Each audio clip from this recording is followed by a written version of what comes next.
everybody, and welcome back to my channel. This week I am trying to draw on black paper.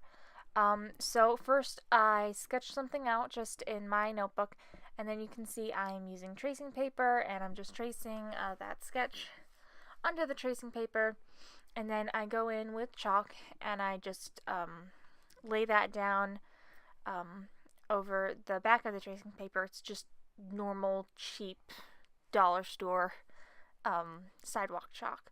But I do that, and then I lay it down so the chalk is on top of the black paper, and I then go over my lines again using a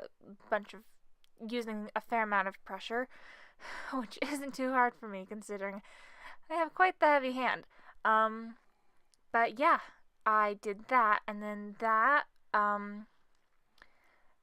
traced all of that gave me an outline of my drawing on the black paper using the chalk.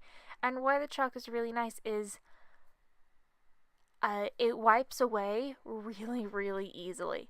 The only downside is I'm not sure if it was because of the tracing paper. You could probably do this with normal paper also, but I'm not sure if it was the tracing paper or the color of the chalk.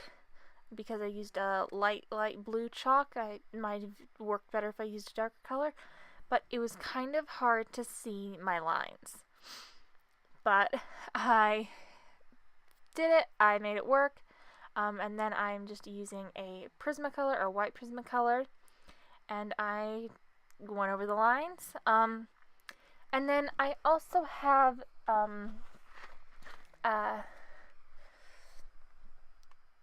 let's see, the col-erase, the erasable colored pencils by Prismacolor. The formula isn't as creamy as their normal colored pencils, but because it's not as creamy, it's easier to keep the tip sharper. So I went in with that. Yeah, you can see here I went in with that, and it was a lighter white, like it didn't show up as well on the black, but that was nice for shading because I had the stark white that I got from the original Prismacolor, and then I was able to go in and get a softer white with the col-erase, and you could get this effect using less pressure with the original Prismacolor. You don't have to use Prismacolor, you can use Crayola or whatever. It's just what I used. And then I also used my black Prismacolor to just deepen up some of the colors. And I kind of also used it as an eraser. Because the black paper, it is pigmented, so if you erase too much, you're going to lift up some of the black pigment. I did not use color in this one, but I did do a couple of test swatches with some color. And I found that if you do a layer of white, and then do your color on top of that, it shows up a lot more and it's a lot more vibrant. So that's just a quick little tip if you end up using black paper. I've also seen people use paint markers and metallic watercolors. I don't think normal watercolors would work, but I've seen people use metallic watercolors. Or like Sharpie or stuff like that, and it's just, I love the look of it. But yeah, that is what I did this week. I hope you guys enjoyed the video. Next week I'm going to be starting a new series.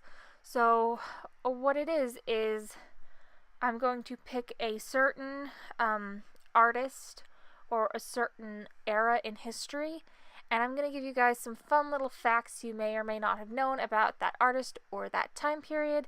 Well, I try to recreate one of the artist's pieces or one of the more common styles from that era.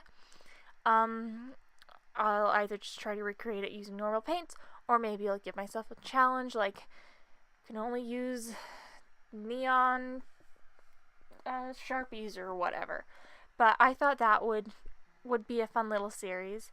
But yeah, so that's the video you guys are getting next week. Don't forget to like and subscribe. comment down below what you'd like to see me do next.